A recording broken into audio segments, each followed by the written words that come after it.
My friends Ruby and Hans recently started a new band, so of course I went to their first concert at an apartment in Kreuzberg. And while I was there, I felt lonely.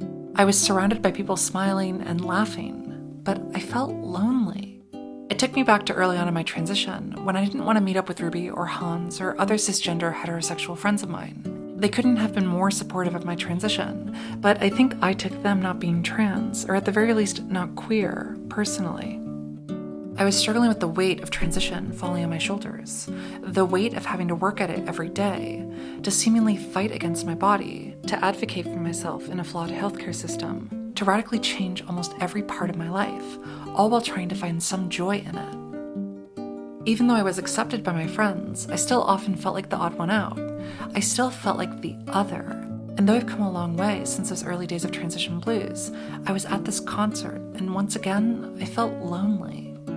The truth is, I don't know for sure if everyone there was cishet, or even if there weren't any trans or non-binary people there, but my brain made an assumption and built a wall. And I want to say it was a defense mechanism because of discrimination I've experienced, but I think there's more to it. I think there's also just a stubbornness I haven't fully gotten over. At the start of my transition, I thought that if I did it well enough, I'd find acceptance and subsequently comfort. But now I know that being quote-unquote normal while also being openly trans was never really an option to begin with. Now I've been to a gynecologist who was totally kind until I mentioned that I'm trans, after which they refused to treat me and stopped referring to me as a woman. I've also been followed and harassed by men while being paranoid about whether or not they know I'm trans, because I have vivid memories of how quickly misogyny can be supplemented by transphobia. When trans acceptance often rests on being as quote-unquote normal as possible, while transphobic prejudice is often motivated by claims that trans people are tricking others, sometimes it can feel like to be trans is to be inherently isolated from society, to be ostracized from gender conventions, regardless of if you want to be. Queer people are more likely to feel lonely than their cishet peers. And if you ask someone in the community about loneliness, chances are you'll hear about a version of it that seems queer-specific. And while I was sitting at that concert, I was thinking about that. I was thinking about queer loneliness, what it even is, where it comes from, and why I was feeling it. This is the kind of Southern Gothic portion of the set. It's another song about death. This is Will You Miss Me When I'm Gone?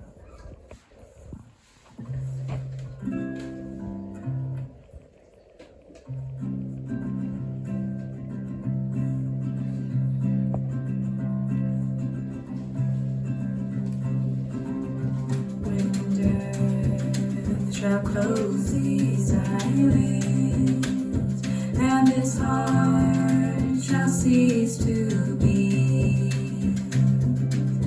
and they lay me down to rest in some flowery bound retreat. Will miss me when I'm you miss me when I'm gone. Miss me when I'm gone. Will you miss me when I'm gone?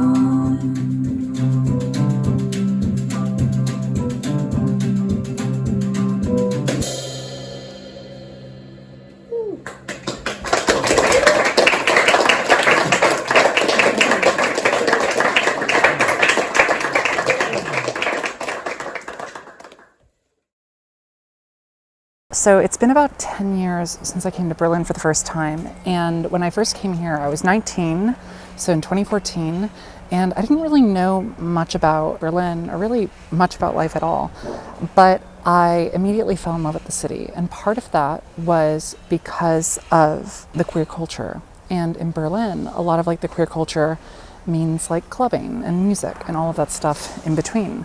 And I have a very complicated relationship with that. I think when you get to Berlin, it's almost like a rite of passage for young queer people coming to the city to get here and be like, oh my God, the party never stops, and party, party, party. And then eventually you realize that like, oh, it actually never really stops. And so you either like leave it completely, or you develop a new relationship with it, or you succumb to it or watch your friends succumb to it. And for me, that's been like a long road, and I'm now sober, so that's my journey with that. But I do know some people who like have a much different relationship with it now. Like, for example, the building behind me, Berghain, I know some friends who will like go there at like 5 a.m. on a Sunday and then party for like 12 hours and have a great time and then just go to sleep and get up for work the next day. And so they've sort of adjusted their life around clubbing, which is very important to them. Respect to them for being able to handle that. I don't think that I could ever handle that ever again. And so the first and only time that I've been to Berghain was 10 years ago.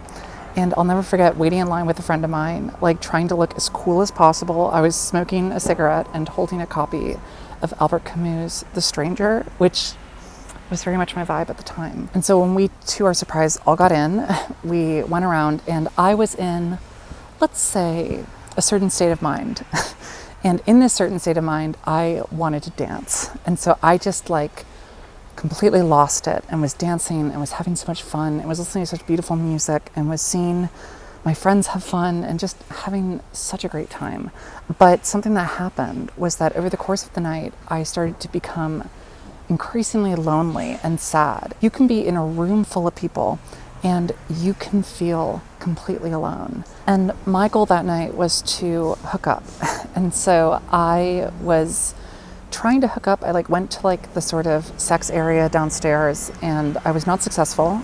So as the night increasingly went on and I increasingly got more and more desperate, I started to feel like just the loneliness just sort of compounded. And because I was in a state of mind, I just got really sad. And the night kind of ended with me literally running around the dance floor asking people if they were gay, which is literally just wild. The fact that I was so desperate to hook up that I was just like, any gay person will do. And that was really like disturbing to me in a way. Later, when I had the sort of come down, I entered like a sort of depression that I had never felt before and a sort of loneliness that just made me feel completely pathetic. And after that experience, I was like, okay, I can never go back there again. And it didn't stop my relationship to like clubbing and certainly not substances, but it did kind of instill in me a type of like loneliness that I didn't really know about before, or at least hadn't experienced firsthand. But to be honest, even though I've like developed a different relationship to substances and clubbing and all of these things, I don't think of this as like a particularly negative time in my life, because what also happened during the summer was like honestly like the Troye Sivan music video for Rush. Like that was my life.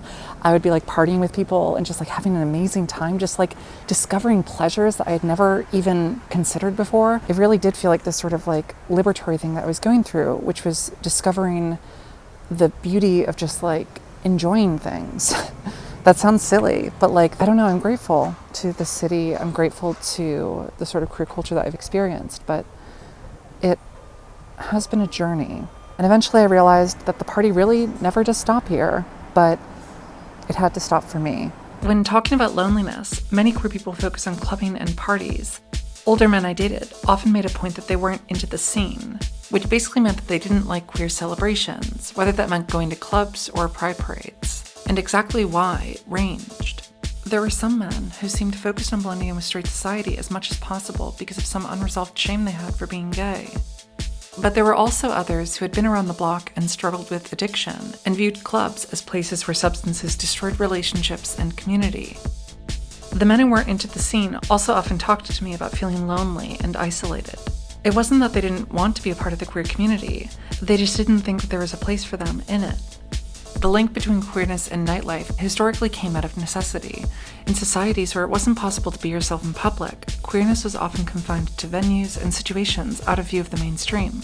And when queer people also often face discrimination and abuse, addiction isn't far behind. For me, getting fucked up was a way of dealing with gender dysphoria.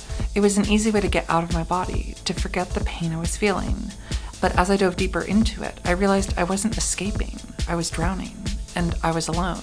I was in a relationship with John, but we were living on different continents and I was lonely. And as I saw friends of mine fall off and get into some pretty dark places, I felt like that could happen to me too if I wasn't careful enough. So on a casual night of getting drunk as quick as possible, I caught myself saying, this is what life is all about, as it set in. And it was then that I realized there was no way around it. I had to get sober if I wanted to live, because it was clear I couldn't ignore needing to transition, and it would only get worse.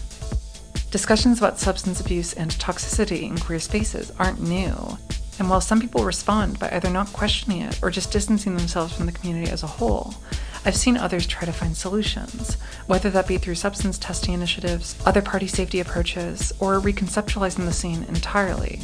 I used to think that getting sober meant basically removing myself from most of the Berlin queer scene, but since then I've learned about the large push for sober parties, meetups, and queer spaces that don't center around nightlife. And through that, I've been reminded of what it feels like to be a part of a community, to be connected with a group of people beyond a specific time of night, to live full everyday lives alongside each other. I recently got coffee with Tom, and he told me that he started drinking again. I asked if he was okay, and he said yeah, that for the first time in his life, he feels like he actually has a healthy relationship with alcohol. Long after he first got sober, he has a completely different approach to life and pleasure that allows him to not overdo it. Honestly, I could never do that. Even though I feel like transitioning has helped me work through many of the insecurities that led me to drinking, I just get hooked on pleasure too easily. But I do want to go clubbing again. Now that I have a body that actually feels like my own, I wonder what dancing will be like, being in a sea of people and not feeling lonely. Christopher was a sad, lonely old man, and he was in love with me. And for a period of time, I was in love with him, too. We met online when I was in my freshman year of college. I was 18 and he was 71. I was not kidding y'all when I said I'm into severely older men. I saw his profile and was so drawn to him, I sent him a message. We had what in retrospect was my first real romance. We wrote each other constantly and we called every day. It was one of those romances that only happens from a distance. He lived in another state, so we kept things virtual for a few months. It was incredibly passionate, the love I felt for that man. And it's interesting, I think at the time I was very lonely because I was in college and I was feeling very isolated from my peers because of my sexuality. Not necessarily being gay, but the whole older man thing. It was always something that was never really taken seriously. It was always just like some sort of comic relief or punchline, and that made me feel very isolated because there was definitely a long period of time during which I felt like I was just so fucking weird and that there was something wrong with me. And it's funny because I had already gotten over the whole, is there something wrong with me because I'm gay thing? So it was really just, is there something wrong with me because I'm only into older men? And this was years before I'd try to seriously date someone my age and hurt their feelings in the process as I realized I couldn't do it. But yeah, I was feeling lonely. And so was Christopher. He was a retired gay man who was living in a town where his gayness was accepted, but at the same time, there weren't really gay people for him to feel community with. We had a shared love of Cole Porter, Ella Fitzgerald, old movies, we had a similar taste in literature, and at the time, I was writing a song every day, and he was always down to listen to what I was working on. He himself was an artist, and honestly, I was just so attracted to him. There were a variety of reasons as to why it didn't work out, but mainly I think that despite being infatuated with him, there was a slow burn of realizing that I wasn't in love with him as much as he was with me. And recently, while I was going through old things, I found a letter he wrote me one time before I was going to go visit him. Now that it is warm, crocuses crack the earth with their slender spring shoots, and the days grow longer. The air rides heavy with fetal firmament vapors, and blue skylight is stronger. Mosaic colors hold forth to winter's white raiment, and I can't contain the thoughts of your arrival. I have rehearsed each word, line, and verse. I love you. 3 dehydrated words, drained dry from overuse. Confusing words, although concise. My dear, I do love you. 3 words weakened by diverse meanings. Each language has its version. Ich liebe dich. Je t'aime. Я люблю тебя. If on occasion I say them, will you feel them? This is the hurt. My body teems with the untranslatable. You hear the words, 3 tense monosyllables that can't convey, only say the indescribable. Christopher, a verse recollected because of you. I think it's a beautiful letter, but after I read it, I postponed going to see him, and we continued our passionate virtual romance. And then he came to visit me, and that was when we started getting even deeper with each other, and that was also when I realized, oh yeah, this isn't going to work out. And I cut things off with him, and that was that. Christopher stayed a distant friend up until he died last year. I would message him every once in a while to check in, and sometimes he'd send the exact messages I'd expect someone in their late 70s to send. But yeah, he would always be kind to me, he would always share my music, he would always share my pursuits on Facebook, talk about me to his friends. It seemed like he was very much in love with me still, but he also wasn't bitter as my life moved on without him. He was always just very supportive, and after he died, I went through our old messages, and I remembered just how passionate it was for me. I think I had kind of remembered it as just him being more interested in me than I was him. And though that's definitely true, I think that framing allowed me to downplay my own involvement and make it a sort of one-sided romance, when in reality, it was very much not that. It's rare that I offer someone that much love and am completely infatuated with them, and I completely forgot how passionate it really was. The last thing I heard from Christopher was when I came out and he commented on my coming out photo. Brava. This song won't bring you back, but it will remind me of what it was once like to love you, what it was like to reflect the affection you gave to me, to experience passion in a way I never had before. It's been almost a year since you died. When I found that letter you wrote me over 10 years ago, I honestly couldn't believe I forgot about it. But then it all came rushing back. Speak its name, then I won't write this song, and we won't have to figure out where I went wrong. In watching o'er myself with every passing ridge, and always being ready to jump off the conquered bridge. Today I found a letter you wrote me 10 years ago. I almost couldn't really believe I forgot what you said to me, but then remembered why I wanted to leave.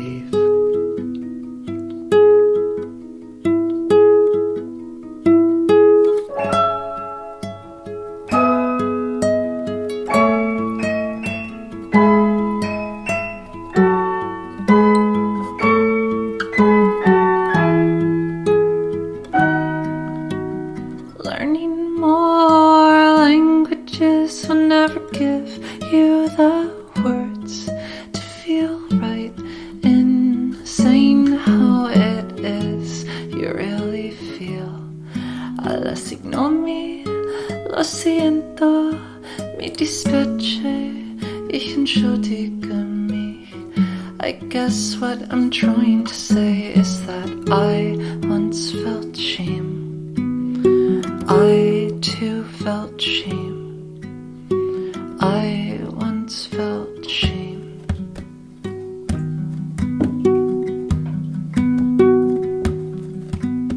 So I'm sorry if anyone ever told you that the love you felt could be wrong.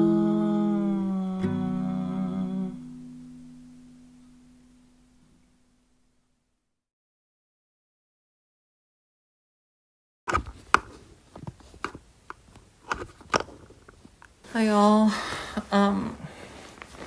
I am in bed because I have a concussion. Let me take my glasses off. Okay. So when I was coming home from that concert on Friday night, I was just in the U-Bahn, minding my business, listening to music, and this woman tripped, and I guess she knocked over someone in front of me, who then knocked into me, and the force, slammed my head into the window of the U-Bahn, the glass area. And I don't know, I slept it off. I thought I would feel better in the morning. And then I was like, oh, I'll go to the library, I'll get some work done. But then as soon as I got to the library, I sat down and I was like, oh, something is wrong. So I went to the hospital. Yesterday I was there for 9 hours. Thankfully, it seems like it's nothing major. The doctor seemed reassured by the tests, but told me to just really take it easy until I feel better, and so that's what I'm doing. I am lying in bed listening to podcasts or whatever with my eyes closed generally and icing my head or whatever. But I wanted to start recording because while I was at the hospital, it was interesting with the whole, like, I don't know, trans stuff. Like, the doctor did not know that I was trans until I told her. She was talking to me about just general health things, collecting my info, and she was like, what medicines are you taking? And I was telling her, like, oh, I take, codeine. And she was like, oh, what's that? And I was like, oh, it's estrogen. And I also take, like, progesterone. And she was like, oh, why are you taking those? And I was like, oh, well, I'm a trans woman. And she was accepting, but she also, like, kind of changed the way she treated me after that. Like, when I got my release papers or whatever, basically up until that point I've been referred to as patient. Like, in German there's, like, masculine, feminine, and then various ways to say gender neutral. And up until that point, I was referred to as a patient in the feminine sense. But after I told the doctor that I was trans, she listed me as, like, in the gender neutral way. I think that was her way of trying to be, like, progressive, because I in Germany, it's a hugely controversial topic, and people who want to support trans and non-binary people usually use that a lot. And it's ultimately a good thing. But in this situation, it was really interesting for me because I felt fine. I mean, I liked being gendered correctly. That sounds so weird to say that. But I mean, I was fine with being gendered correctly up until that point. There are always silly moments in medical stuff, like when the person giving me a CT scan was like, oh, has pregnancy been ruled out? And I was just like, yeah, it has. But in my head, I was just thinking, like, girl, it's been ruled out. Like, believe me. Yeah, but all of a sudden to just be put into, like, a separate other category just because I'm trans was very interesting, because I feel like cis people, don't know gender as well as they think they do, but also, like, trans acceptance is already built into our society if you're talking about, like, binary trans people. Like, there's no reason to siphon off trans women into a separate category of person. I think it's good to have gender neutral language and stuff for people who want gender neutral language to describe themselves. And that's what I use when I refer to people in plurals in German and stuff like that. But it was a weird experience for, like, me being a trans woman. The doctor's obviously, like, well-intentioned approach to referring to me kind of felt, like, offensive because it was, like, degendering me. And that made me feel lonely. It kind of just reminded me of, like, even when you're in a situation where, like, a medical professional is accepting you and is trying their best to, like, be trans positive, it still can feel lonely or, like, othering. And it's still, like, a reminder that, like, trans acceptance doesn't necessarily mean, like, trans inclusion. You would think that, like, being accepted into a system means being, like, folded into it or, like, being included or accommodated, but this seemed more like creating an extra branch of the system to categorize you in, and it felt very uncomfortable. Yeah, and also just, like, while I'm recovering, I'm also forced to just, like, do nothing. Of course, I tried to get up and work and record music and work on the script, and my brain was just like, no, bitch, like, calm the fuck down. So here I am in bed, doing nothing, which is very hard for me because I do not enjoy it. It's also reminded me of just how fucking lonely I feel. Like, I don't know, I miss John. I know he's coming here in August, and I'm so looking forward to, like, finally living a life together for an extended period of time where we are there in person to comfort and show support for each other. But right now it's like, oh God, I feel so lonely. And it's not just because I'm alone. Even though I am alone and lonely at the same time, you can be alone without being lonely, and you can feel lonely when you're not alone. While growing up, I was surrounded by the idea that time is a linear progression, and because of that, a lot of the societal goals I was raised with reflected that.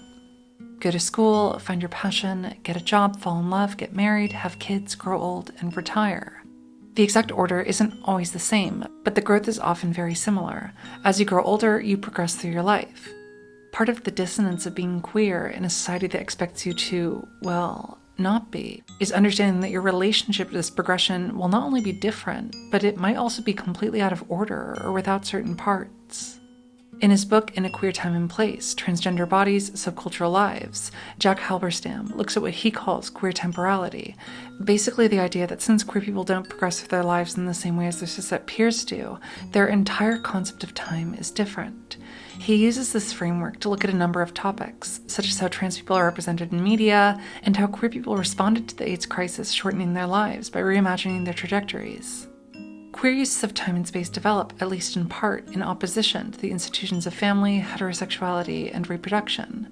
They also develop according to other logistics of location, movement, and identification. Some gay men have responded to the threat of AIDS, for example, by rethinking the conventional emphasis on longevity and futurity, and by making community in relation to risk, disease, infection, and death.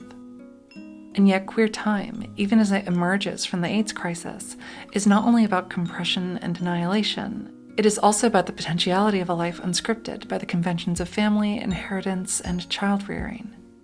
In the first few months following my bottom surgery, I often said that it felt like my life was finally beginning. It's not that I hadn't lived up until that point, but it was fractured and confusing. I spent time as a kid who was sometimes bullied for being gay before I even knew I was. Then I had a sad gay boy period, then I failed at being a gay bear, and then identified as non-binary before realizing that I'm actually a straight trans woman. And when I started transitioning at 27, I came to terms with what many trans people describe as a second puberty. Basically, when you start hormone therapy and your body adjusts to different fluctuations, and it very much feels like how it was to be a teenager. Higher highs, lower lows, and physical changes. In a way, it felt like to get to my future, I had to go back in time for a bit and rethink who I was. And honestly, I feel lonely when I think about what could have been. I'm approaching my 30s, and when I catch up with friends who are starting families and having children, part of me feels jealous that I can't give birth. And when they talk about growing up as girls, I wonder what my life could have been like if I knew what being trans was at an earlier age. But ultimately, I can't change the past, so I think about my loneliness differently. Though I frequently felt isolated from my peers, I've since met other queer people and learned that I was never truly on my own, that there were other people alongside me experiencing similar things. I just didn't know that they were even there, and since realizing that, I've noticed how other people have dealt with their pasts. Through my affinity for older men, while in college, I met a lot of guys who had never had gay experiences before, who spent their entire lives married to women, starting families, and working at steady corporate jobs they didn't really care about. And for some of them who are used to having to pay to hook up with younger guys, meeting someone like me who genuinely wanted to not just sleep with them, but hang out and develop romances or friendships, allowed them to live a life they never really thought they could, and in a way get back some of the lost time from their 20s when they weren't able to be gay. Some saw it as a beginning to a new gay life, but others were happy staying mostly in the closet, and so I became a secret. From their perspective, they had their chance, so they were just happy to have fun in private, separate from their quote-unquote normal lives. There's a certain beauty in loving someone that no one else sees. To meet a man at a cafe and see him act like you're his work colleague and, well, straight, before you go back to his house and he closes the door. It's a type of strength I was never good at, to put up a shield so fiercely, and when I saw it dissipate as soon as we were in private, it felt like watching an Olympic feat. Like watching Atlas put down the weight of the sky he'd been carrying. He'd carried it so well, I always forgot it wasn't just a part of him until he abruptly stopped. There's something special about watching someone go from who they were to who they are, to see how their demeanor changes when they're not stressed out about what others think, to see how their body falls when they don't think about where it falls at all. Lou Sullivan was a trans activist, writer, and historian. He was also a gay man and spent a lot of his life advocating for trans rights during a time when medical institutions often didn't allow you to receive gender-affirming care if you weren't straight. Within an oppressive definition of transness created by cis doctors, being trans meant changing yourself to fit heterosexual norms, despite the fact that not all trans people felt or feel that way. Lou spent most of his life not only figuring out who he was, but also trying to prove to others that he existed. He passed away from AIDS-related complications at the age of 39. By that point, he had already been diagnosed for a few years, and that was a turning point at which medical professionals started taking notice of his life. And in a way, I don't even feel bad about having AIDS. In a way, I feel it's almost a poetic justice that I've spent my whole life trying to be a gay man and running into a lot of opposition and being told that I couldn't do it, it was impossible. I feel like, in a way, that this AIDS diagnosis, because AIDS is still seen at this point as a gay man's disease, that it kind of proves that I did do it and I was successful. And I kind of took a perverse pleasure in contacting the gender clinics that rejected me and said, you know, that they've told me so many years that it was impossible for me to live as a gay man, but it looks like I'm going to die like one. Mm-hmm. I recently read Lou's diaries, and honestly, it touched me in a way that few other books in my lifetime have. I'd never seen such a detailed look into a trans person's life, starting from a very young age and basically following them until the end of their life. Understanding who he was and then finding a place for himself were two separate paths that sometimes intersected, but often with an ebb and flow that contradicted a lot of traditional tropes about trans stories being linear progressions of self-hatred to self-acceptance and love. Told Steve Dane, I don't feel like a man trapped in a woman's body. And he laughed and said, nobody does. That's just a catchy phrase coined by the medical profession, and that being a transsexual does not dictate anything other than your feelings about yourself. And I have a perfect right to be a gay man, if that's what I want. Throughout his life, Lou had very fluid relationships with others. Though he started to think of himself as a gay man, it didn't start out that way. In an early diary entry, he even wrote, "I love being a girl," though a fascination, not just with boys but wanting to be like boys, quickly came out during his childhood. As he came into adulthood, he flirted with different understandings of gender variance. He identified as a transvestite, but also enjoyed passing as a man. And through that, his relationships with his partners became complicated when they saw him as a woman, despite him not feeling that way. Jay had already reproached me for babying him so much, just about buttering his toast in the morning. I always wanted to be him and be free of myself. His progression was complicated. He'd experiment with gender presentation, go back to being a woman, and describe himself differently depending on the situation, until he was finally able to convince himself that not only was it possible to transition, but that he could, and that he wanted to. Sometimes I worry, and I know I worry too much, too seriously, that I will have the same self-doubts and uneasiness as a man as I have a woman. I worry that I will fail to find the happiness I think I will. But as I wash myself and prepare for the surgery, when I buy my new shirts and look at my breasts and think they're sexy, I know I'll come out of this a better person. I need to remember that I have made the choice of being a defective male instead of trying to continue as a defective female. That's when I know I can make it as a man, when I remember how useless it was to struggle on as a woman. I really relate to the way Lou described his experiences, because I feel like I've had similar struggles, albeit in a different direction. There was a point at which I could have continued living my life as a gay man, but once I realized that it was not really the life I wanted, I couldn't unsee that. There was a particular loneliness about it that felt existential.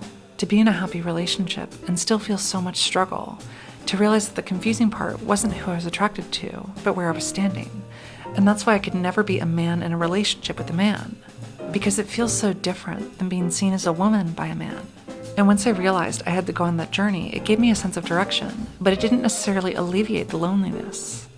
Early on in my transition, it felt like a struggle, like I was desperately trying to swim upstream. But every once in a while, I'd see a distant shimmer, a glimpse of euphoria, how my life could be, and I'd remember why I was swimming. This afternoon we leave for New York. I'm reading through the New York section of City of Night and remembering how, a little over a year ago, I was so alone, desperately trying to find where I fit in this gay world, where I knew I belonged somehow. And how, grasping in the dark, I knew I had to go to New York. I just came on this line in City of Night that I'd marked then, because even before I got there, New York had become a symbol of my liberated self, and I knew that it was in a kind of turbulence that self must attempt to find itself. When thinking about certain historical and medical interpretations of what it means to be trans, it can be easy to make generalizations. Christine Jorgensen neatly fit the guidelines that the cis doctors constructed.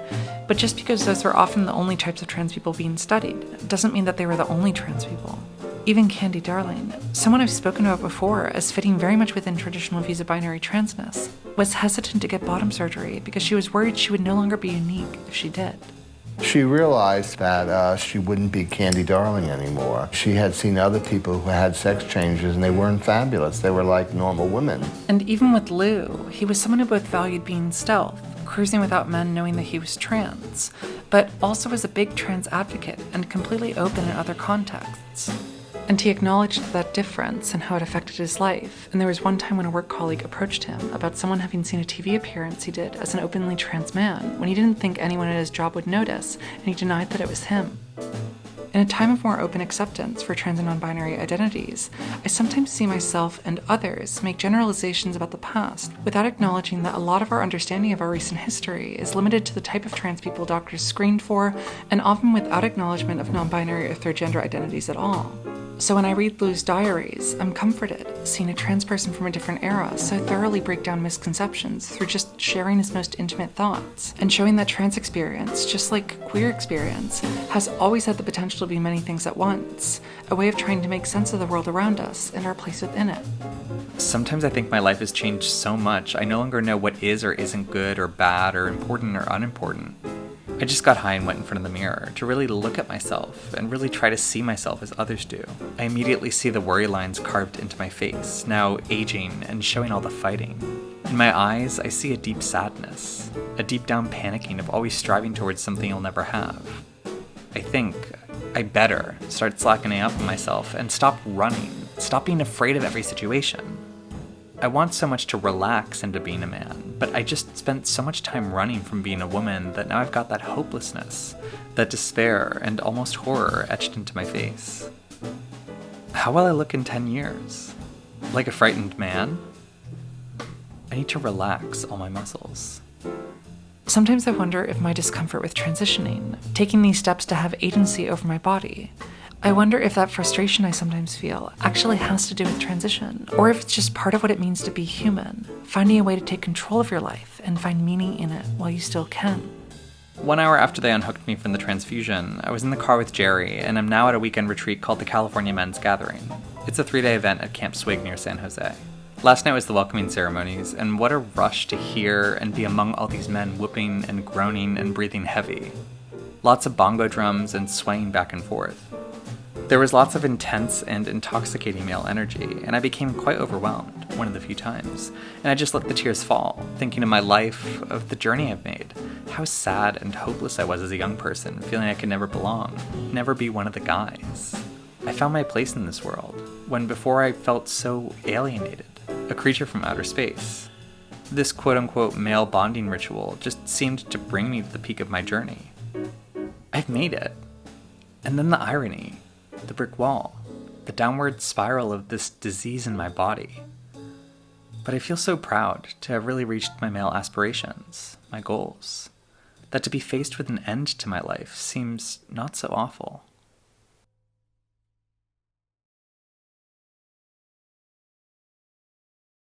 Christopher came to visit me in Rochester, and I realized that I couldn't love him anymore. I'm not exactly sure what it was. I mean, I was completely enthralled with him, but I think it just became clear to me that this idea of what I thought we were was obviously different than the reality.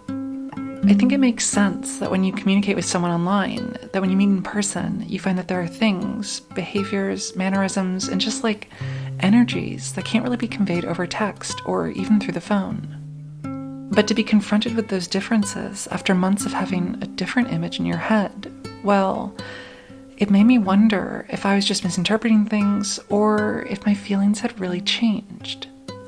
So, like I mentioned, I'm from the US. I live right now in Rochester, New York, and I technically study classical music. And it relates to the story, though, because this song is from my freshman year, so about 3 years ago I was 19, and I was talking with this guy, because I'm always talking with some guy at any given moment in my life for some reason, and this person in particular, though, he decided to come to Rochester for a weekend. And so he came and he had a hotel room, and it was going to be very romantic and stuff. And what ended up happening was that we went to see the Rochester Philharmonic play Beethoven's Ninth Symphony. And the morning after, or during that, I had this epiphany that I couldn't reciprocate the feelings. And so the next morning I broke it off, and then I got drunk the rest of the weekend and watched Sex and the City in my room. And this all relates, though, because I had this epiphany when I was watching Beethoven 9, where I realized that, you work really hard sometimes to get to a certain point or get a certain promotion or for example, get into a classical music conservatory. But then sometimes you find that some itches, once they're scratched, they don't need to be scratched again. And that can be kind of scary at first glance. And this song is about that. It's about realizing that not only did I have the burden of breaking this person's heart, but also my own heart, and kind of realizing that I might be in the wrong profession. When I think about all of the people I've kissed, the number is much larger than those I've missed. But as we stand in front of a coffee shop, I wonder if I'm ready to hold still. And we'll look a kiss as you take a swing, as my heart springs from my soul into the orchestra. The sound of lovely things all coming from the strings. A cliche view of how I relate to the orchestra, 'cause I swear the reason why they're there is not for higher purpose, but to make a point, another lovey-dovey stand. But what do we stand for outside these metal doors? Is it to learn Ravel or Adler, or just spite someone else but you? I can't tell you the truth, but I know that I have to leave you now, while I still have a chance to try and try again, to find some other artificial joy, to fill my heart like an orchestra. A warm sensation fills my heart. I feel our ending start, as I don't care about the music that they play. No, not today. I won't care about the music that they play. Just the way it looks when you look at me that way. Never look at me that way, but never look away. Never look away. So don't ever look at me that way. Never look at me that way, 'cause now I'll walk away. I'll walk away. So I'm gonna need you to sit here and stay.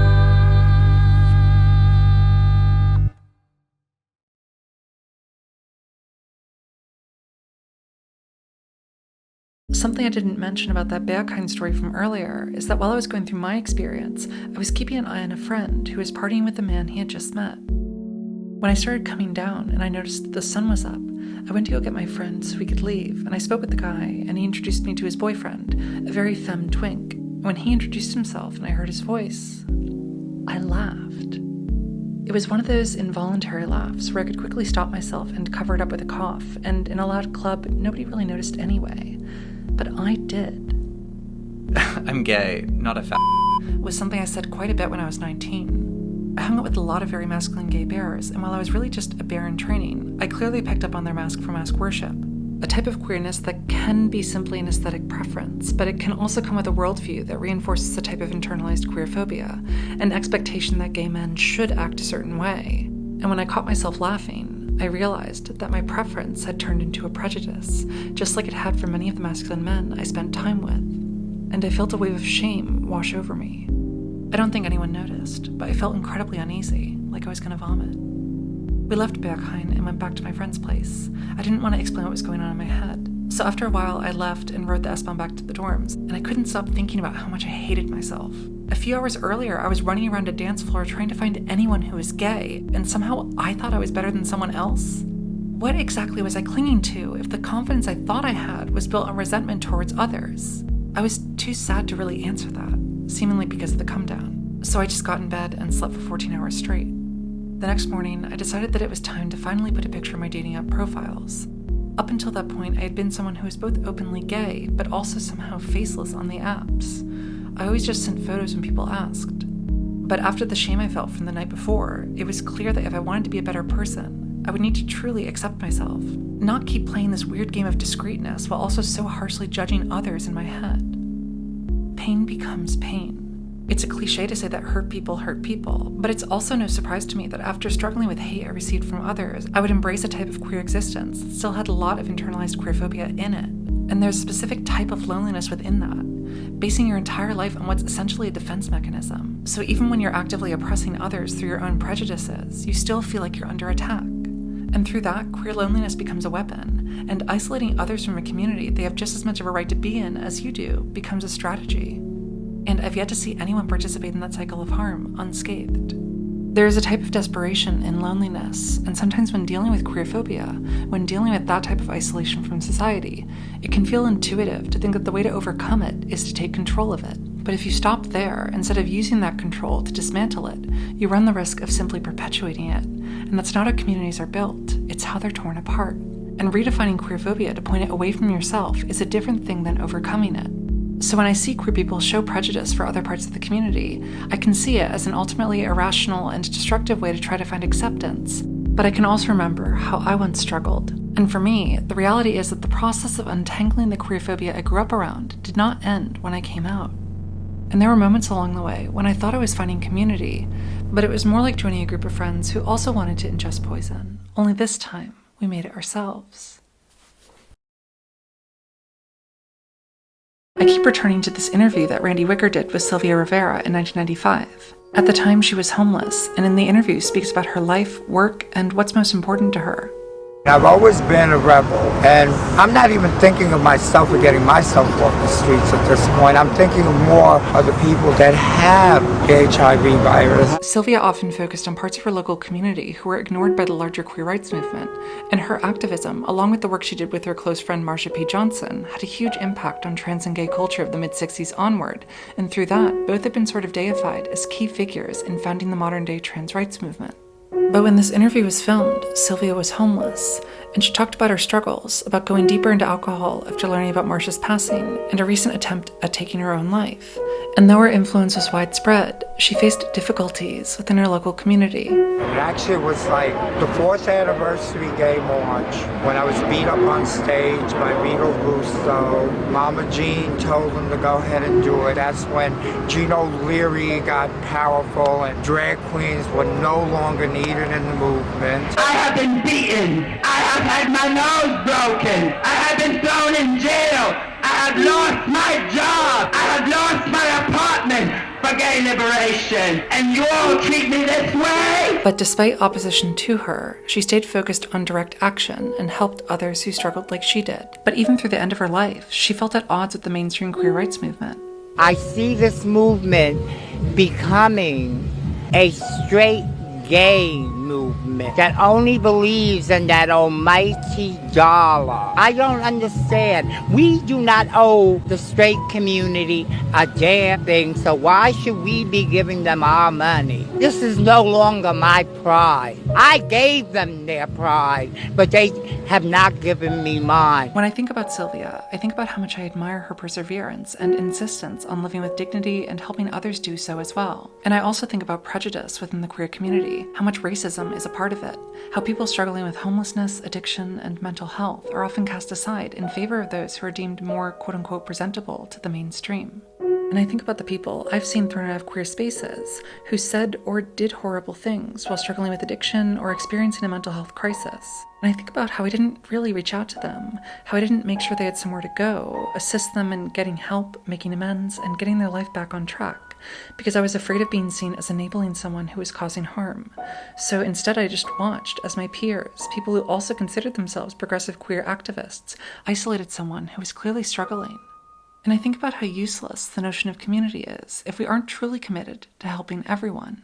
This is what I refer to all the time, is the things that Marsha and I did by the both of us hustling the damn street to help the community did not help us at all. That's what community is caring for other people. And that's what we're supposed to do. And this is why you're the sister that feeds her. This is our community. That's a fantastic endorsement of you. I know now if I ever get hungry that Sister Sylvia will take care of me. And she'll take care of those that need it.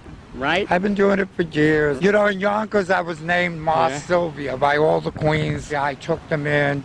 Oh, we don't want to get that Ma stuff. Let's dye the hair. We'll be Sister Sylvia. Okay. Let's take a break.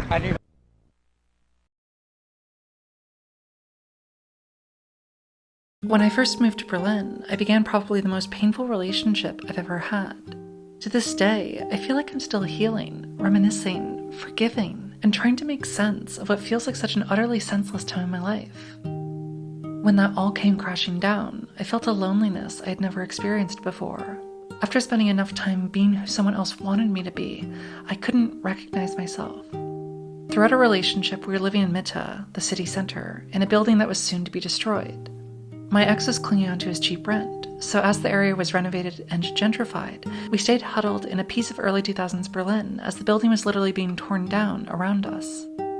After the first few days of lying in bed after the concussion, I continued to take it easy, but started slowly getting back to my life while listening to my body. And one day after an acupuncture appointment in Mitte, I decided to take a walk around and see a part of the city that I honestly don't go to much. And I found myself on our old street for the first time in years. The building wasn't there anymore. It's been replaced by luxury apartments. Someone went inside and I briefly caught a glimpse of the courtyard, but then the door shut and I was on the sidewalk looking at a building I didn't recognize, with a body he wouldn't recognize.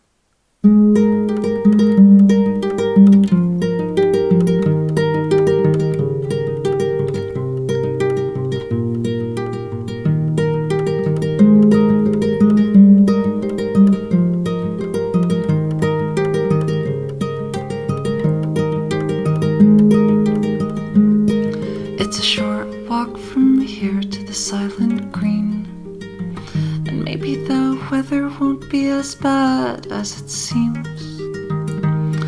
If you listen closely, you'll hear the sound of my heart changing its beat, and the lady downstairs who never wants to sleep. This morning I was torn out of a dream, and realized the things I thought I want aren't what I need. What a horrifying thought, and one I also can't unsee.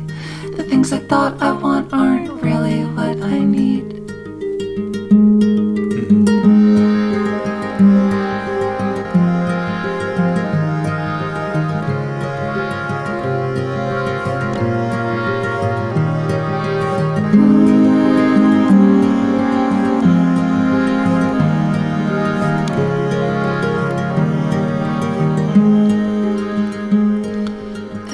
Seen the sun a better shade, but there's no sun out right now, the sky is gray. But the absence of an image allows me to fill in the hole, so I don't think I've seen a sun so beautiful.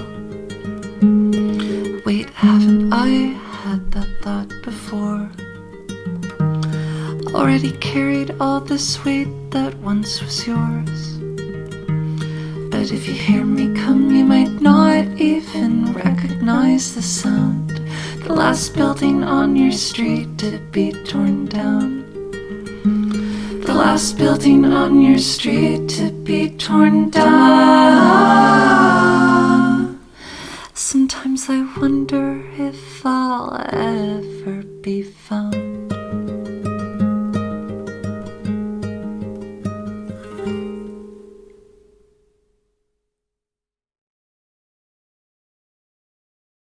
Honestly, y'all, I just feel really fucking lonely. I think maybe there's part of it that's like, okay, now that my body's like in alignment with itself, I feel like I can express myself more, and that with that comes like the urge to do that. Maybe that's part of it.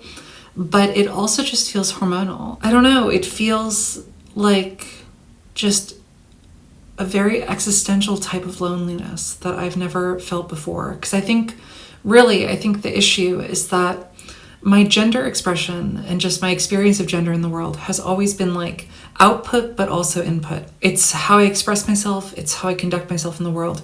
But there is also a type of like external validation. I like it when people see me as a woman. I like it when they react to me as a woman. I don't really understand why that is, but gender is like a social construct, right? So part of it is me acknowledging it and finding comfort in it.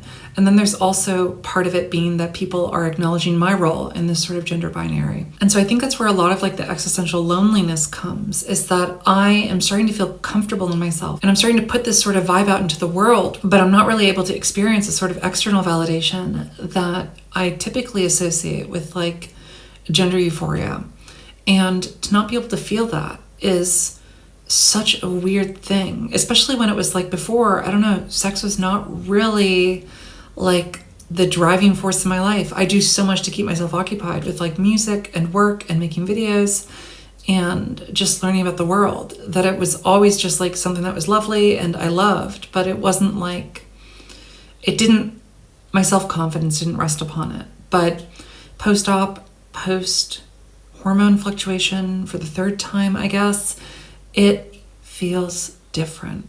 And I just want to note that, because when I'm thinking about like why I've been feeling so lonely, and specifically like queer loneliness, and specifically like trans loneliness, it is this feeling of being incredibly in tune with myself, but not being able to share that with anyone else. And the only way out of it for me is just to wait until John gets to Berlin, and then we can kind of just have a normal life that isn't bound by distance so much. Okay, so I did not get that far into that segment before I realized that something was wrong. And basically what happened was that since my operation in August, I've experienced 3 types of loneliness that I feel like were new to me. I don't know, I just hadn't really thought about before. And I'm still including the footage from earlier because during that clip, like while I was filming that, I was going through one of them. So let me break down exactly what happened. So the first type of loneliness that I experienced post-bottom surgery is just post-op sadness, because bottom surgery is not only like a really intense operation to have, but it's also like, it requires a lot of recovery time and a lot of like aftercare.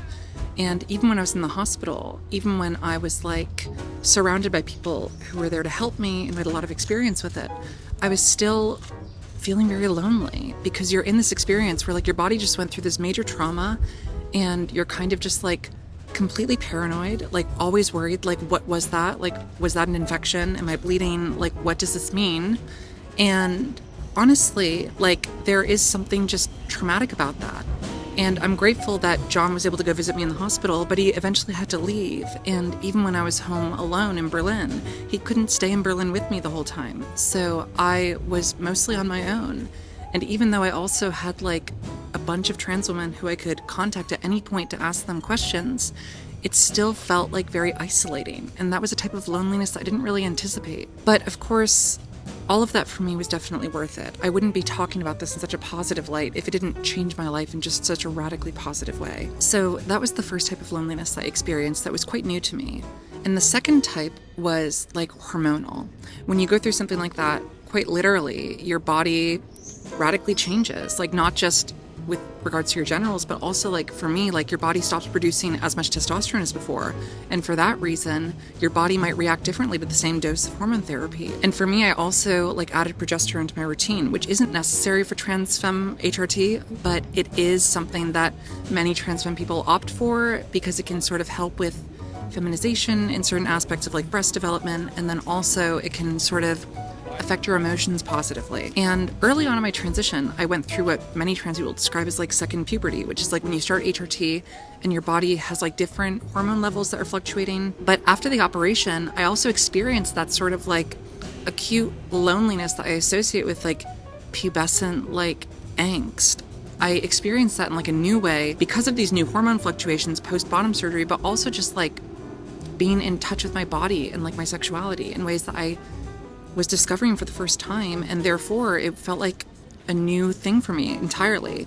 And so in the months directly following bottom surgery, I was often describing it to people as like a third puberty, and I hadn't really seen anyone describe it that way until I was reading Lou Sullivan's diaries, in which he describes his experience after bottom surgery of like discovering his body in new ways and stuff like that as being like a third puberty and sort of coming into his sexuality again. And that's an incredibly positive thing. It's incredibly wonderful, but it can also be quite lonesome because you often feel like isolated. You feel kind of thrust into extremes that you never had before, and that can be quite difficult if you're not expecting it. But that brings us to the third type of loneliness that I was experiencing, which I was experiencing in that clip I showed. After the operation starting in August, I had these sorts of like mood swings that felt like they were destroying my life. Like I felt like everything was sort of slipping out of my fingers, and I felt like both that I had zero control over anything that was going on, but also like my entire self-confidence rested on a man holding me.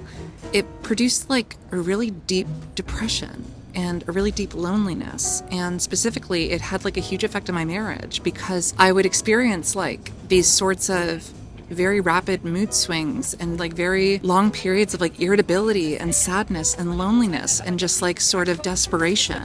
And normally John is like the person I talk to every day. He's the person we talk for like 2 hours at least every day. So when I was having these feelings where I felt like I was completely isolated from the world and like I felt like I was going through this huge emotional thing, but nothing seemed to really like solve it, I started to get really scared. And I started to sort of close off from him. But then I'd feel better. And so it was like, okay, whatever, we just move on. He was always super kind and understanding, but then it would come back later. And it wasn't until recently, until I was editing that clip from earlier, that I sort of was going through text messages and just like trying to find moments where I was really sad and going through this like existential horniness, this sort of like complete chaos in my mind and stuff. I was looking at the texts and I noticed, there appears to be like a regular rhythm. Not only does it happen once a month, but I started counting the days and I realized that it literally happens every 25 to 28 days for 5 to 6 days. And that was when I realized, oh my God, I'm like PMSing. Obviously I don't have a uterus, so my body is not literally shedding and like having a period. That's why like I'm hesitant to describe it as like PMS because it's not technically a menstrual cycle, but at the same time, trans women and trans femme people who take HRT do appear, many at least anecdotally report what basically appears to be like a monthly hormonal cycle. Unfortunately, there isn't much research about this, but I've known enough people who have anecdotally reported this and also just like the physical symptoms. Like I was also experiencing some sort of like physical discomfort, what could be described as like cramps. Okay, take 3, because I suddenly felt like a wave of sadness wash over me. And so I stopped and I tried to get through the rest of the day and just get some work done and do things I could do. But just to let y'all know like how the rest of the day went for me, I later on spoke with John on the phone. He is like the absolute best, and he's currently in Colorado working on a theater show. And as he was walking to the theater, he sent me a selfie and I started crying because of how hot he was. So that's kind of where I am at this point. It's interesting, these sorts of like hormonal shifts that I have experienced, and it's honestly like comforting in a way to know that those are exactly like where those feelings come from, because I feel like in the past I was always just so curious about like finding out why I feel a certain way and just like sort of interrogating myself constantly. I think that just comes from like growing up when I didn't even know that you could be gay or trans while also realizing that like I was. And because of that, I feel like my way of processing that sort of dissonance was by creating my own roadmap and just like my own understanding of the world around me. And through that, every time that I feel emotions, I feel like my impulse is like to analyze them and just be like, okay, why am I feeling this way? What is exactly is going on? Like, let's try and figure it out. But what I've learned is that not all feelings have to be worked through. I mean, some of them just have to be just acknowledged. And it's kind of comforting to know that now. And like with this sort of PMS-esque symptoms, to know that like when I'm experiencing these things, I don't have to really wonder about them and wonder like what they represent. Because that's what I did before I really understood what was going on. I was so worried that it symbolized like my marriage falling apart or me not feeling satisfied with my life. But now I know that it is not as dramatic. And when I think about like the relationships I've had with other queer people, it's been very comforting to sort of realize that before I thought that I was really on my own with understanding how I was in the world, and I was very angsty about the fact that cishet people often have like a sort of communal understanding of like their life trajectory and queer people just don't. I felt very alone, and it took me meeting other queer people to sort of realize that not only is there like a sort of larger trajectory or just like people who experience similar things that I didn't really know about before, but also that there's a sort of power of just sharing your feelings and not necessarily trying to resolve them. There is a sort of power in acknowledging that even though we all might experience incredibly individual things to our lives, and it truly might be impossible to really understand exactly how someone feels at any given moment, the fact that we all experience different things can also unify us.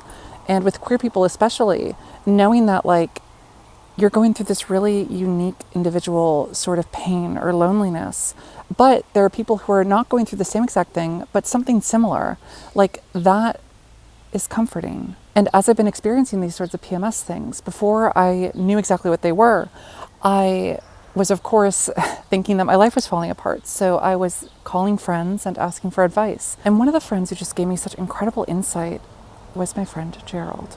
Hi, I'm here for Gerald. Oh, yes, coming up. He learned to become the killer. You mentioned the man who needs to succeed at all costs, who recognizes that people are expendable.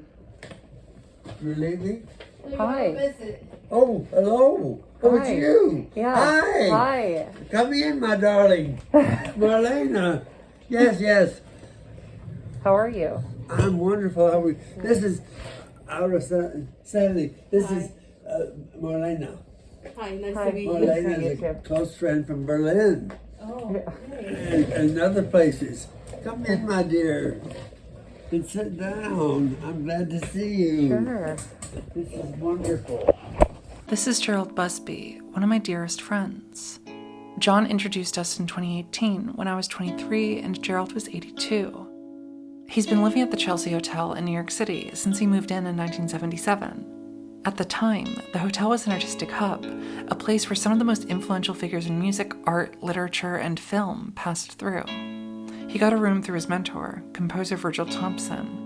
Gerald was a then emerging composer himself, having discovered his passion for composition in his late 30s after spending a lot of his life in other jobs both in and out of music. Just before moving into the Chelsea, he wrote probably his most well-known work, the score for 3 Women. Robert Altman's 3 Women will make you re-examine everyone you've ever wanted to be. Rated PG. Gerald continued to make a name for himself, and he's been working as a composer for over 50 years now. And during that time, he's been through a lot. He was diagnosed with HIV in 1985, and after losing his partner Sam in the early 90s to AIDS-related complications, he struggled with substance abuse before eventually getting sober. At one point, the New York Times ran a piece about him in their Neediest Cases section that said back from the edge and living his life note by note. And in his late 80s, he's still doing that. He writes music on a daily basis, and though he's often alone, he's never lonely. Throughout the years, I've been inspired by Gerald's lust for life and his perseverance that allows him to have what seems like complete peace with the ever-changing nature of the world. And he's always been such an encouraging person in my life.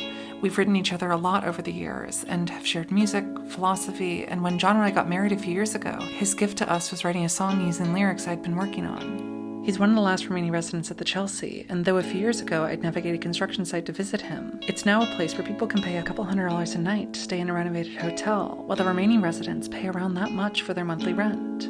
People are going to a hotel looking for nostalgia that was never theirs, a version of New York from a time gone by, while those who lived through that time are still there, hidden in plain sight. And Gerald is still there, writing the soundtrack to his life. So I wanted to talk to him about it. So I was telling John, Yes. I've told John a lot about essentially how I refer to you as the last living downtown composer. Like downtown! In the traditional sense, like downtown. Well, like, the New Yorker said their title was The Last Bohemian. I was so surprised to hear that. I didn't know I was a Bohemian. You have an incredible back catalog, but what I feel like a lot of people don't know is that you're churning out new music on a daily basis. Yes, yes. And I'm working on my 48th string quartet. Okay. Which is so crazy. It sounds insane. Well, he's obviously insane, whoever he is. Can you show me part of it? With pleasure. Okay. Of course. I'll show you all of it that I've done. This is for French horn and strings. Every now and then I add an instrument.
Ask you about what has composing been like in the last 10 years? You've been composing on a daily basis for such a long time. Yes. But I don't know, how has that changed in the last 10 years well, for you? The only change is that I have sort of consistently in the last 50 years just written music almost every day. Yeah. And that's the only thing that have changed that have been some kind of crises. My being sick, or like my partner Sam dying, or something like that happening, certainly made big changes. In the last 10 years for me, it was my own health. Yeah. Getting older and making the sort of classic mistake of getting up on a ladder to do something and falling down and fracturing my hip. And then the price I paid is that I can't really walk without assistance now. Yes. That put me out for about, 6 months or so. I had my colon removed, major surgery, and then I was sent to a so-called rehabilitation, which was actually a kind of hospital for dying people. The routine I had when I came from that situation of almost dying was that I would be awake for about 2 hours, then I would sleep for about 2 hours, then I'd be awake for sort of that 24 hours a day.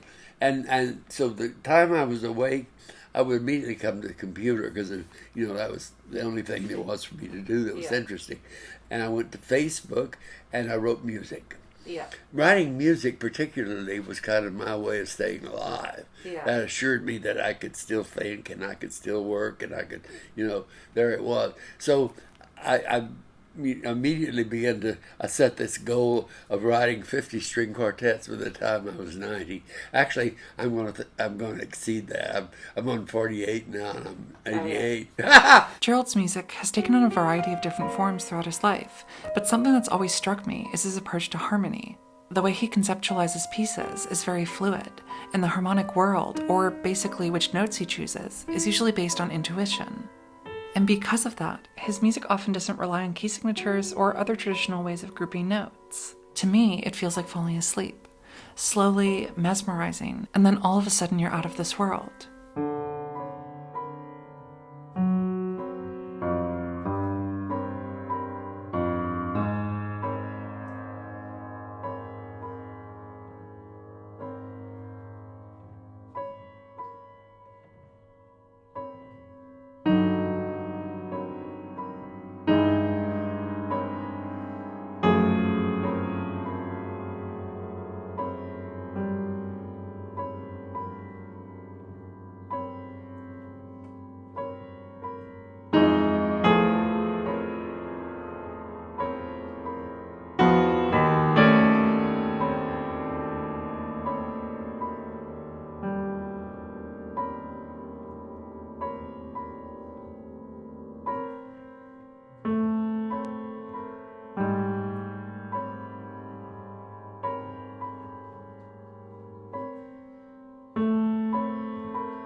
How do you think of harmony?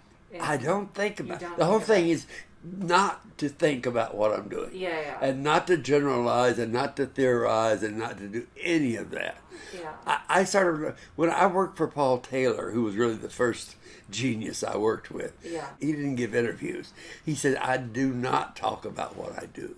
Yes. He says, to talk about it is a form of creation. And in talking about it, you start saying and doing things that really are not what you do. I mean, what you do is what you do, and it doesn't have a name. Other people can talk about it and say, oh, he's doing this or he's doing that. But for him to talk about it is for him to interfere, to intrude on the very process of doing it. So I learned that from him. Like, the less you do that, the better. I mean, just let it go, whatever it is, it doesn't matter. If anybody really cares or asks you what you're doing, you say, give them some music, say, you tell me. When I was dealing with those post-surgery PMS emotions last fall, Gerald was one of the first people I spoke with. I felt so confused and angsty and was trying to attribute my frustration to something. What exactly that was changed frequently as I realized that nothing quite solved my confusion. But when I spoke with Gerald, I was scared about mortality.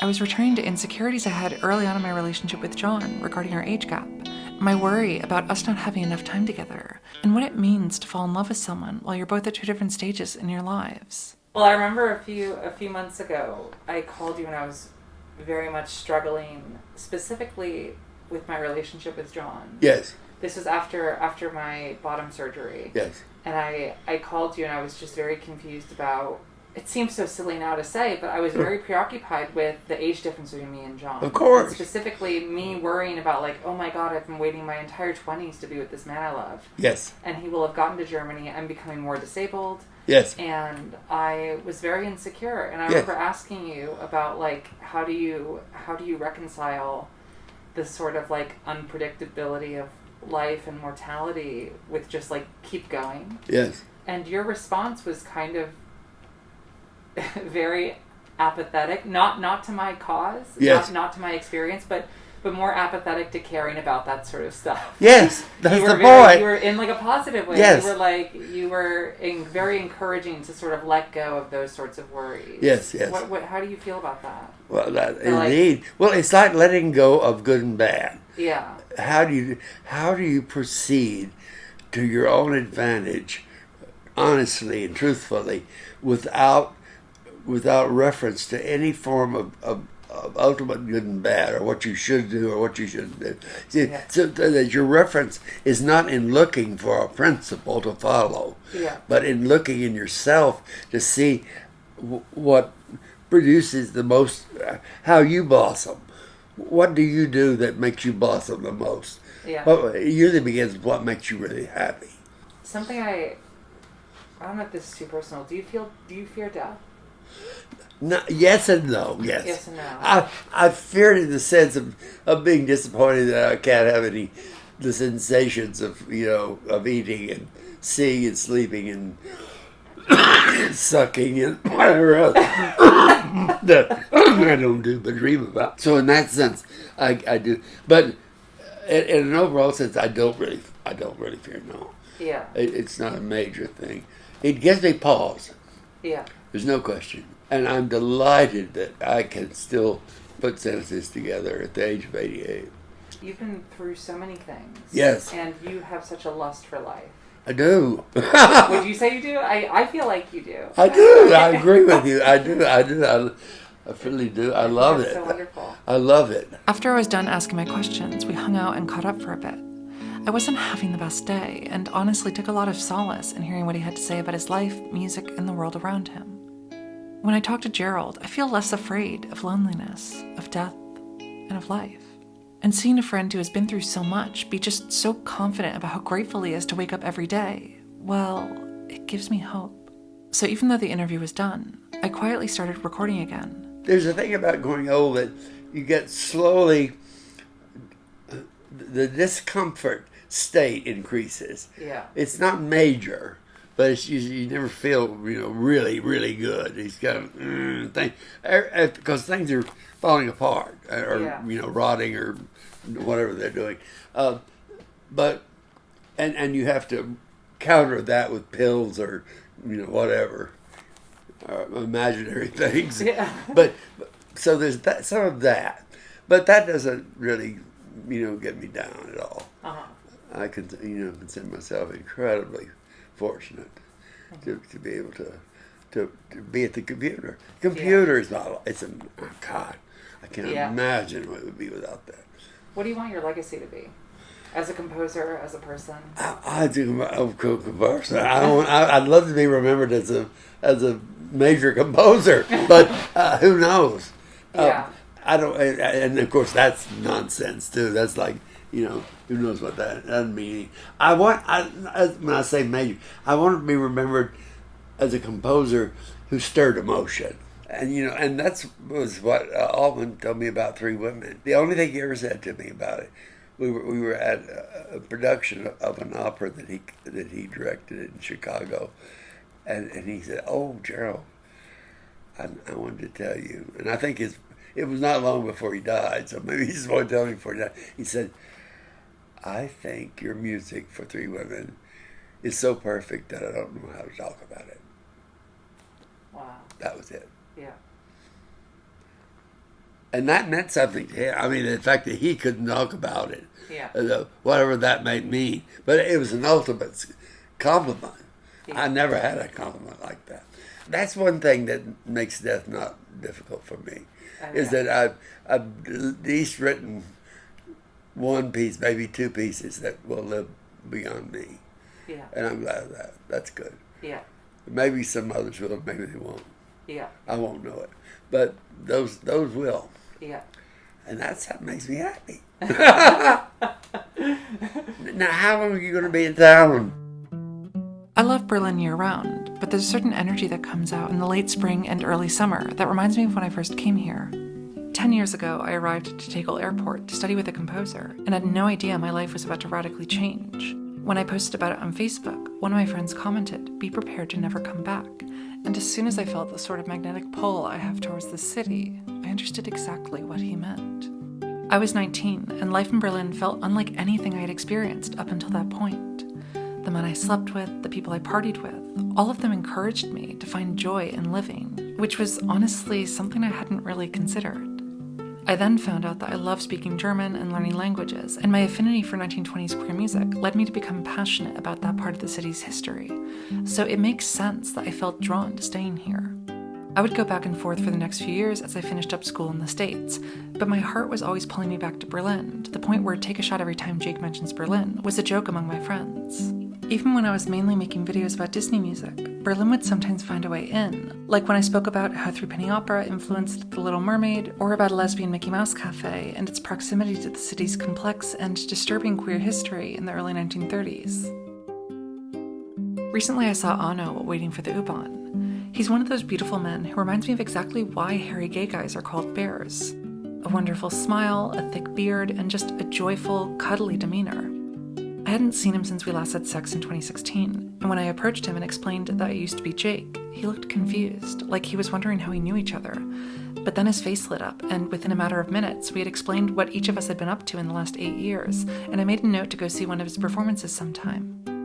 When I met up with Vuono in 2016, I was feeling incredibly lonely. I was fresh off the heels of a breakup and was feeling, well, broken up. I was switching short-term sublets every week or so and was trying to figure out how I would go back to school after having dropped out for a year. Music during sex was too distracting, but beforehand, it was almost all I spoke about. And through the men I slept with, I learned about music I would have never heard of otherwise. Music from their upbringings in countries, cultures, and eras I never lived in. And in return, I'd show them something that they had never heard. I often played Bill's music for them. Bill Vuono was my great-grandfather and the last person in my family to write songs. He was a musician who originally made money conducting vaudeville orchestras, but with the advent of talkies and the waning popularity of vaudeville, couldn't find work and took a job with RKO Pictures. He wrote songs between the 30s and 50s, but they never became well known. And while I was in college, I inherited his 78s, recordings of his music that hadn't really been heard by anyone outside of our family, with him on piano and his friend Earl or my grandma's friend Donna singing. I recorded my own versions of his songs and played them at shows, and after having the 78s digitized, I listened to them all the time. So while laying in bed with men talking about music we loved, I often showed them Bill's songs, and they loved them. Listening to Bill's music has always comforted me in a way that's difficult to describe. I never met him, but I also feel like I kind of have through his music. Loneliness for me feels like the absence of empathy.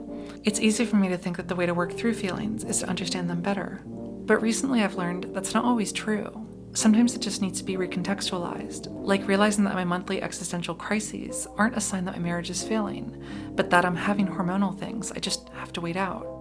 Instead of trying to work through those feelings, it's better to just acknowledge that they're there and give John a hug while I wait for them to pass. Queer loneliness feels isolating, but sometimes all it takes is just talking to another person also experiencing it to recontextualize those feelings and realize that sometimes they don't need to be worked through, just shared. Empathy doesn't make emotions go away or make them make sense, but it can shine a new light on them. Recently, there have been some pretty daunting changes to trans and non-binary life in Germany. Transphobia is mirroring countries like the UK and causing hysteria that's having a widespread effect on the political landscape, leading to the future of trans healthcare being uncertain, as well as a self-ID law that makes some things better and others worse. Since I've been keeping up with these changes, last October I was asked to give a workshop at the Dolls, a trans fan group in Berlin, to explain the controversies in English and share my interpretation of how things were going and what we as a community can do to advocate for ourselves. It was one of my first times going to a social event after my operation, which also meant that it was one of my first times really being in a trans space after having basically locked myself in my apartment struggling with self-hatred and loneliness for over a year. I was upset by recent changes and spent a lot of time reading about them, so I was glad to share my interpretations with others and brainstorm how to navigate this situation and find a way to live with dignity as trans femmes. But the most meaningful part wasn't when I was talking, but when I was listening. Before the workshop and during the break, when I was listening to other trans femmes talk to me and share their experiences. It's one thing to be a part of the trans community online and talk about it with others, but it's a whole other thing to be there in person, to see other people and have them see you. I'd forgotten about that, and suddenly I noticed that I felt less lonely. After the workshop, I was chatting with some people, and someone walked up and handed me a little Ariel figurine. She'd been watching my videos for a while, and when she saw that I was giving a talk at the Dolls, she had to come by and say hi. At the same time, I was also in the thick of feeling like a complete failure, not knowing what to do next after having ended my channel, and honestly, I didn't even really know yet if I wanted to fully return to making videos again. But that kind gesture gave me faith and made me feel seen. And that night, I could feel the tides changing. Later on, while I was waiting for the bus, Aurora, one of the organizers of the event, passed by and asked me if I was okay getting home on my own. I said yes, and she walked away with a friend, after which the bus arrived and I got on. And as I looked out the window as the bus barreled through Kreuzberg, I put on Bill's song, The Nearest Thing to You, and thought about how much I've changed, how much I've lost, and how much I've gained since coming to Berlin. And I remembered that actually getting somewhere you reached for isn't really the point. It's the reaching that matters the most. The nearest thing to you, sweet as you are.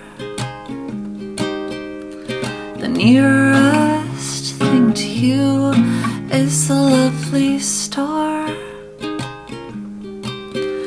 When night draws near, you both appear, loving you so much.